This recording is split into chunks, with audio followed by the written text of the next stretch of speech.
All right, boys. Week 10. Got a lot of good movements in our power rankings this week.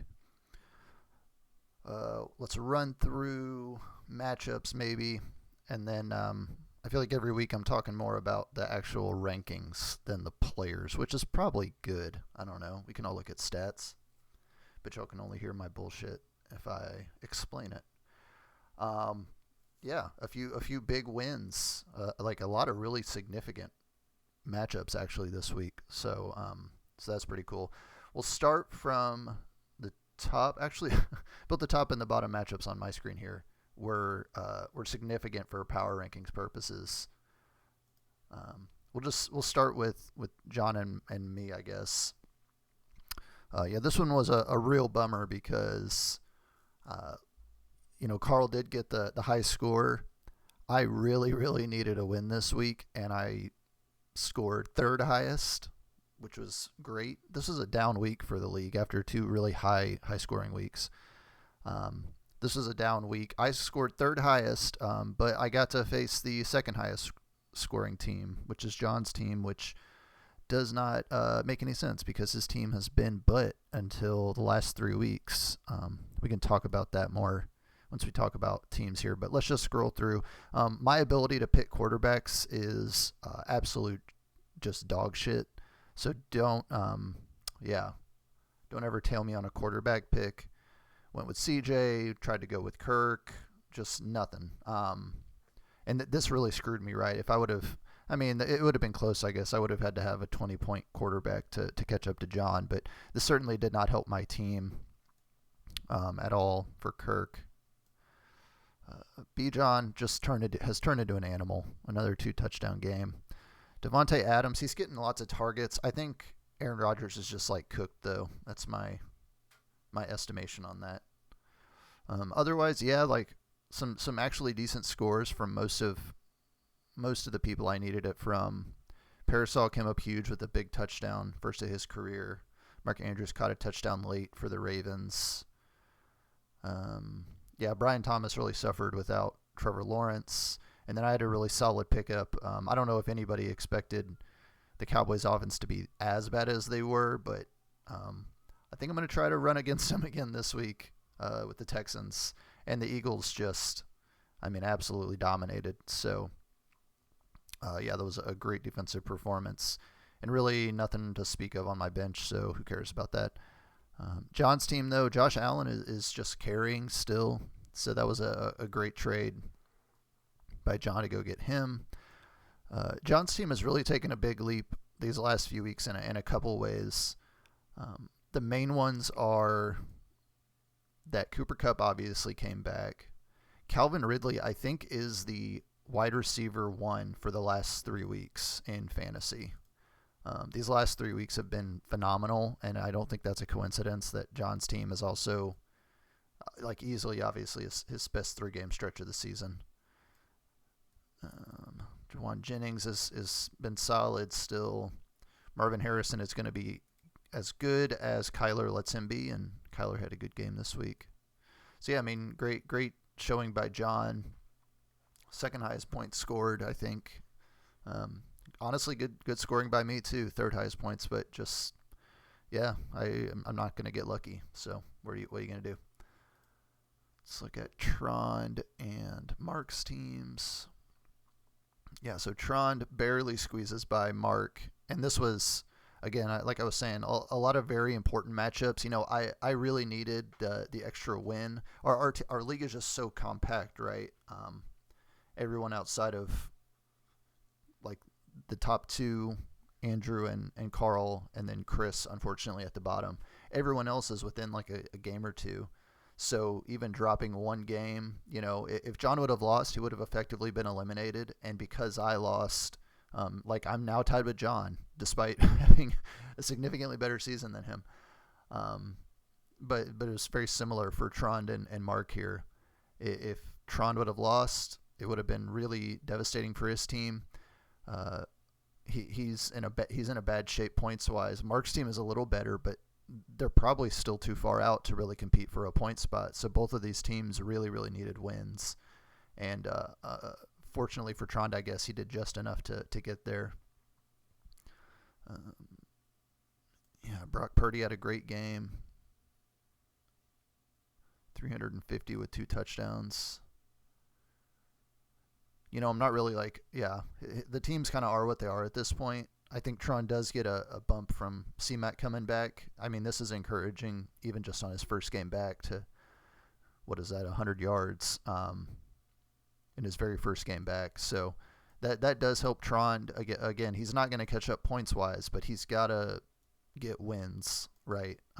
And so from that perspective, C-Mac is going to be a huge contributor, I think. Brock Bowers coming back. Dak's out for the year. Just go ahead and drop his ass. Yeah, I mean, not impressive, I guess, but good enough to get a win. Mark's team, yeah, I mean, still the better roster for sure. Chuba had a fantastic game. 28 carries, like, my God. Yeah, oh man, even just the defense, would that have been enough? Not quite, it doesn't look like. But yeah, that defense had a rough game. I mean, you played against Baltimore. Like, you kind of know what you're expecting playing against a defense against the Baltimore offense. But Tyreek continuing to get some targets. Mixon continuing to be good. Caleb I feel like you just got to ride him into the dirt at this point. Like, you've come this far. You just got to stick with him, I guess. But yeah, fortunate for Tron, unfortunate for Mark with that matchup. Let's look at Travis and K-Man now. My God, this is jumping everywhere. Jalen, 7 for 56, 2 touchdowns. He had 3 last week. I mean, this is ridiculous. Ridiculous. He's a running back and a quarterback at the same time. Yeah. Kamara, still plenty of volume. See, even Garrett Wilson, only 5 for 41. The first downs saved him. Had a lot of first down catches. But, man, Aaron Rodgers is just like, he doesn't have it anymore. Still a solid score, carried by Jalen, of course. And the running back's doing a good job. And he's got Amari and Nico coming back soon, hopefully. Yeah, great win by Travis's team. Again, this is a little bit devastating for K-Man here. He needs all the wins he can get, and he loses by less than a point.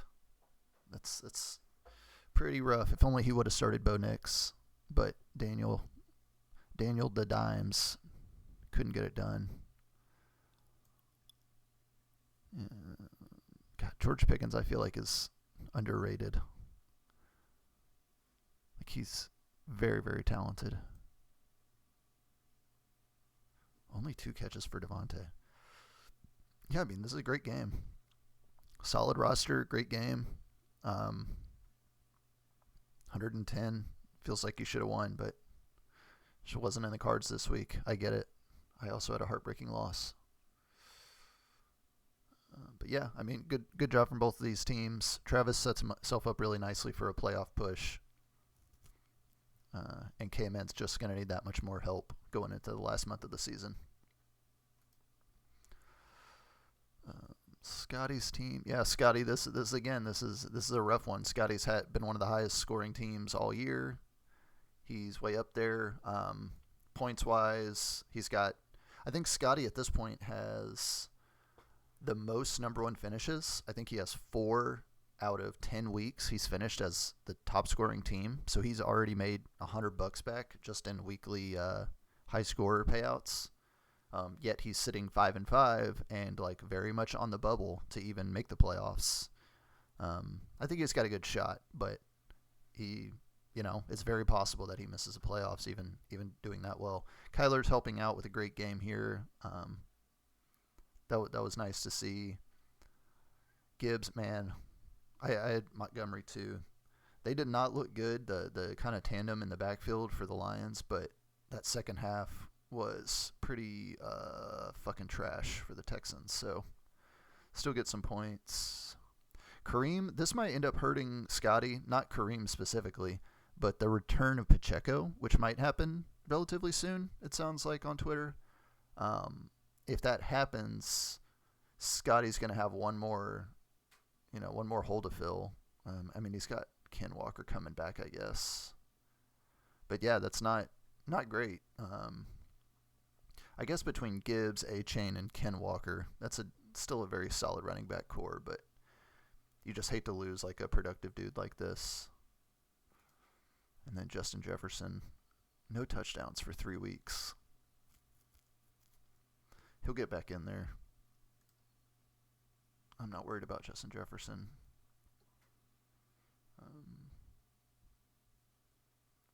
Yeah, that kind of sucks though. I mean, he's had 2 great games.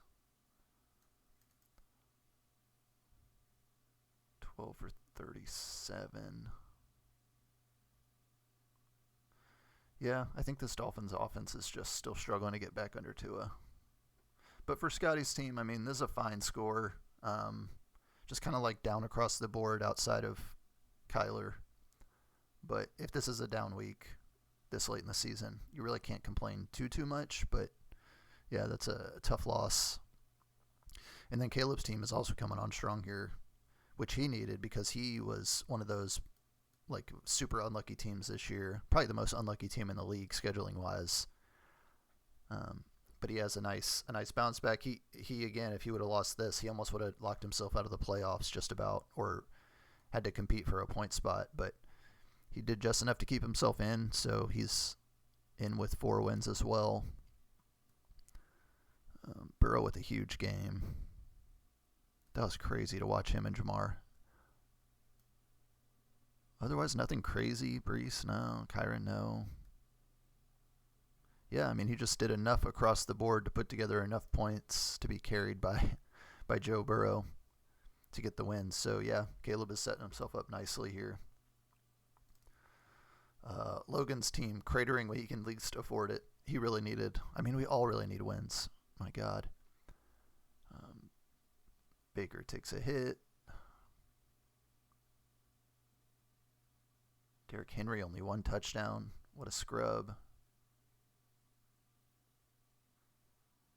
Yeah, just a bunch of dudes like not doing anything. The Sterling Shepard fucking commitment from Logan. This is what Mark is aspiring to with his love for Caleb, is Logan's love for Sterling Shepard.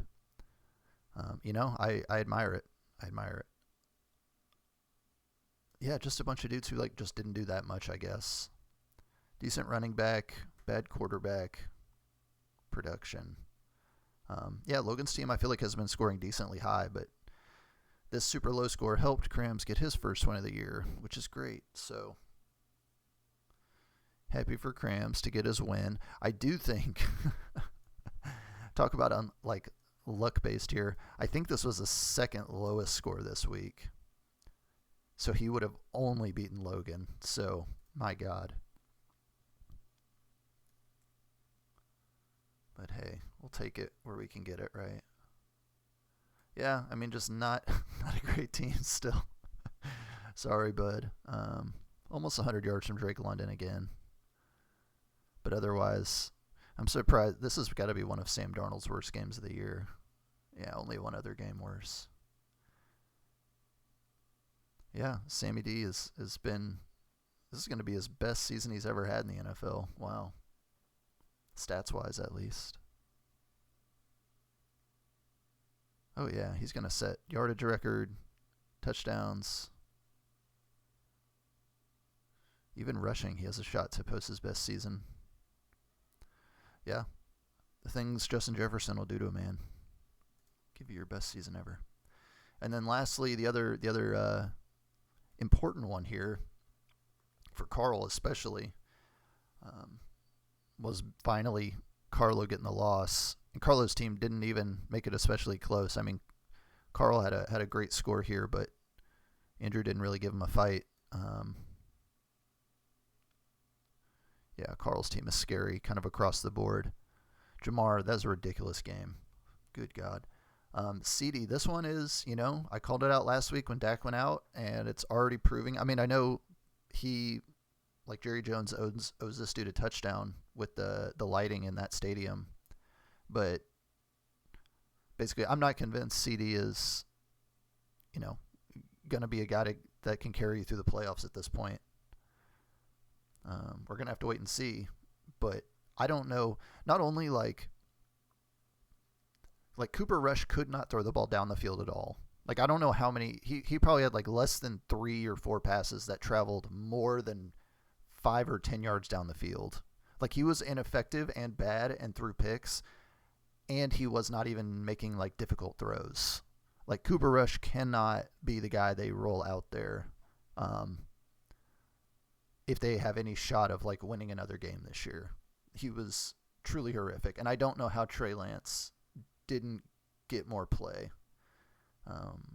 Yeah, you could go on a whole Cowboys rant, but fantasy-wise, this is really going to hurt at least CD's value, in my opinion. I mean, maybe, I don't know, if they scheme up something, he is still CD, but Carl's going to have to make it work, I feel like, without him for the rest of the year, which he might be able to do based on the rest of these scores. 140 with a 10-point quarterback is pretty wild, but James Conner, Tyrone Tracy, Jamar, Kelsey's back.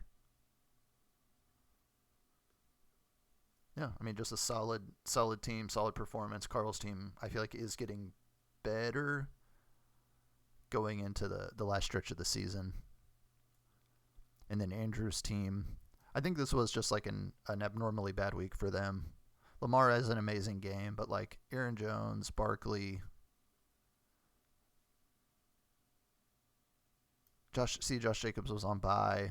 Like, this is probably the worst form of Andrew's team, and he still almost scored 100. So sucks to not go undefeated. I don't feel bad for him, but this was kind of, I feel like, a little bit of an outlier because, yeah, his team is still just like absolutely stacked. Deontay Johnson, second week in a row or I guess he had 2 targets.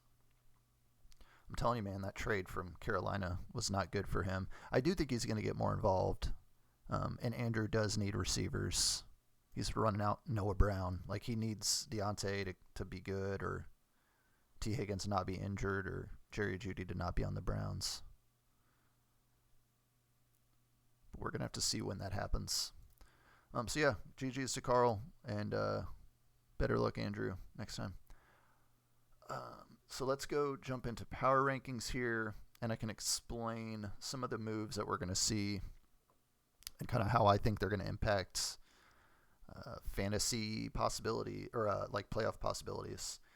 One, I left Carlo as number 1. He did take an L, but he's still tied for first in wins, and he's just so far out ahead of everybody points-wise that, yeah, the odds of we have 4 weeks left in the season, and even if we say like the fourth, the 4, the 4 like placement spots in the playoffs based on wins, right? To like sort of mathematically eliminate yourself, he would have to have like all these teams with 5 wins would all have to like lose out along with Carlo just for him to. Like, they would all have to win out while Carlo loses out just to tie him. It's just not going to happen. Like, his team is too good. So Andrew's in here likely as a 1 or a 2 seed. If he can get enough wins to hold off Carl, he'll get the 1 seed.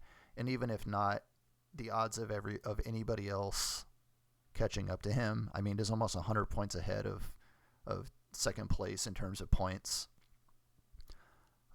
And I just don't. I mean, that would mean that either Travis or Scotty would have to outscore him by 25 points every week for the next month, and there's just no way. So yeah, I think Andrew is either a 1 or a 2 seed. Carl is really locking himself into the 2 seed with that win. It was a significant thing though for him to beat Andrew, not just for the extra win, of course, but now he doesn't have a game back on Andrew, right? Like, Carl just has to, like, it's now possible that even if Carl gets overtaken or, in points wise by more people, whatever, he just like further cements himself as kind of, again, he's not going to fall so low, and also he's going to, like, he can only fall so far basically, but he also has a realistic shot to also take the 1 seed from Andrew, which, he's kind of not so worried about the playoffs right now. Like, he's kind of locked in, but getting the bye is obviously a huge win. So if he can outlast Andrew, like, he obviously needs, with the way the points are working out, he's going to need Andrew to lose one more, at least, and that's if Carl wins out. But it is possible, right? He's in striking distance for the top seed. So they're going to stay 1-2. Travis is going to bump up. He had a decent week, but it's really because he has the extra win, and he's tied for second place in points, or it's very close. I think Scotty might have like a very like less than 1 point edge on him, but the extra win puts him above Scotty for me at this point. He gets the win, and he has, like I'd mentioned, both Nico Collins and Amari Cooper, right?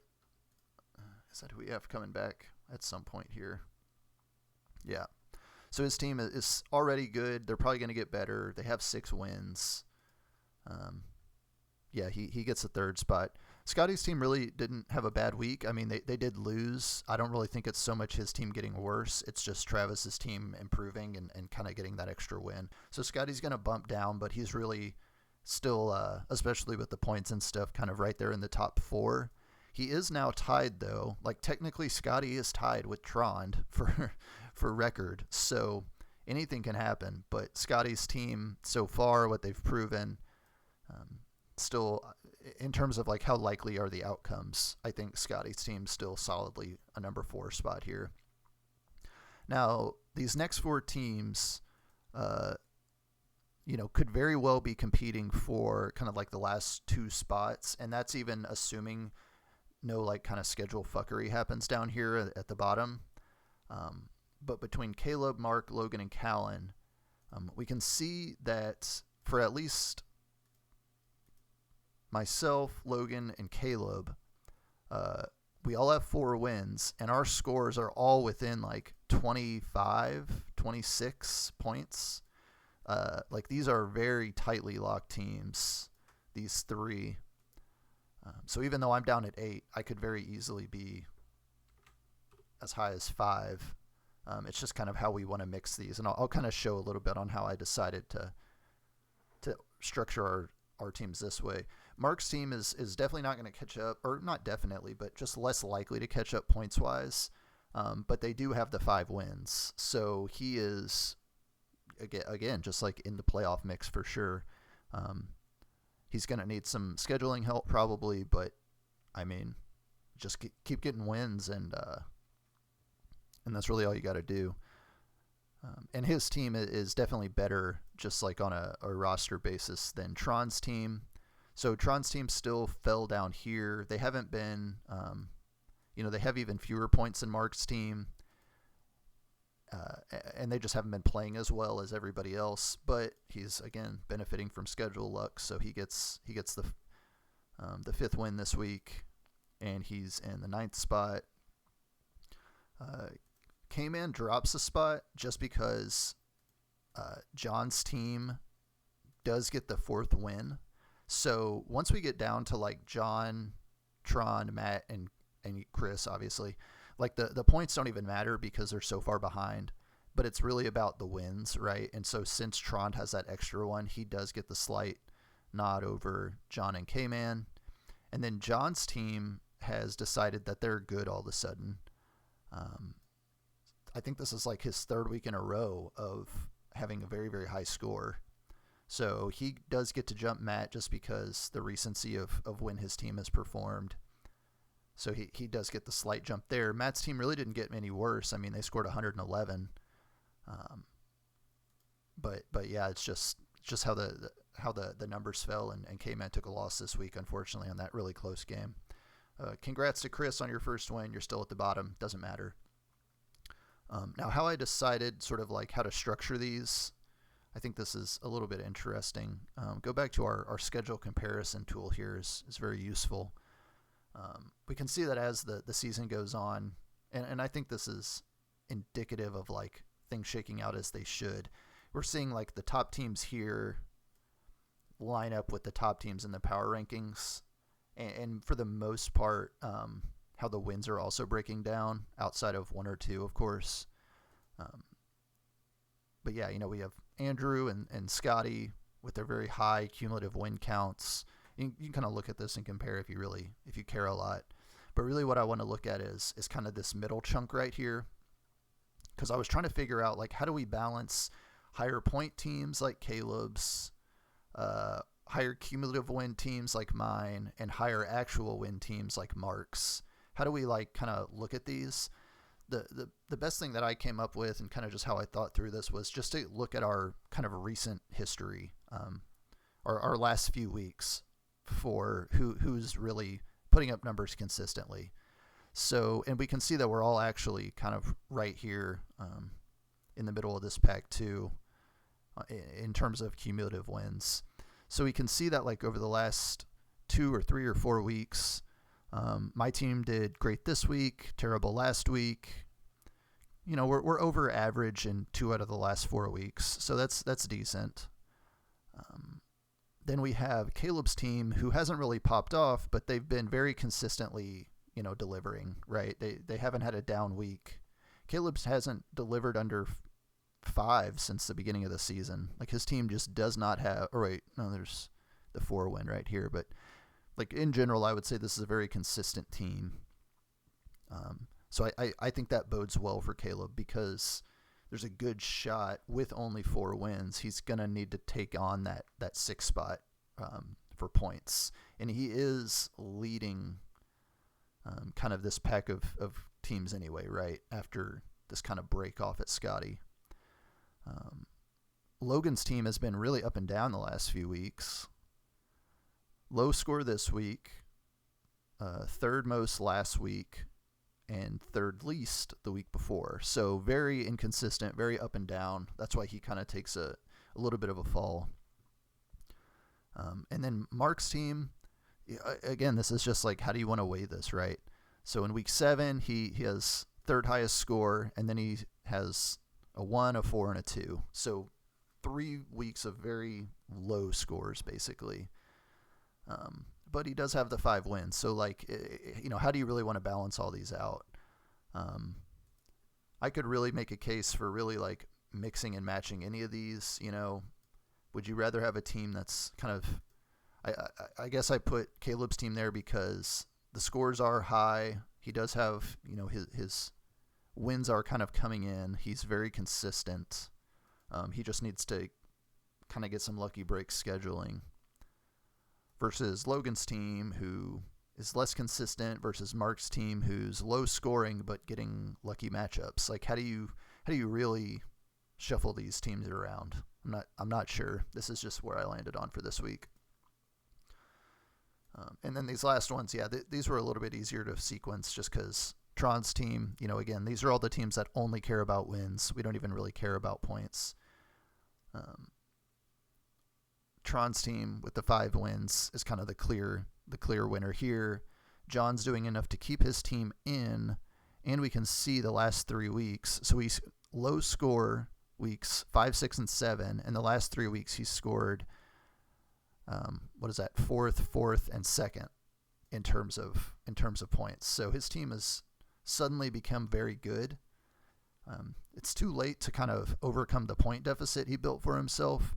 But if they keep scoring like this, I mean, he has to, I don't even know if it's mathematically possible. Like, I haven't gone through and, like, done really in-depth schedule analysis, but at least just from, like, the vibes I'm getting, it's very much doable that he, wins, 3 of the next 4 or something, or 4 of the next 4, and he just needs a couple people in here who are really the lucky ones anyway, right? I guess this is like a benefit for him, is that the teams with 5 wins outside of Scotty, right? Tron and Mark have probably been 2 of the luckiest teams in this middle group, right? Like, these are the 2 lucky teams. They're the low scoring teams that have 5 wins.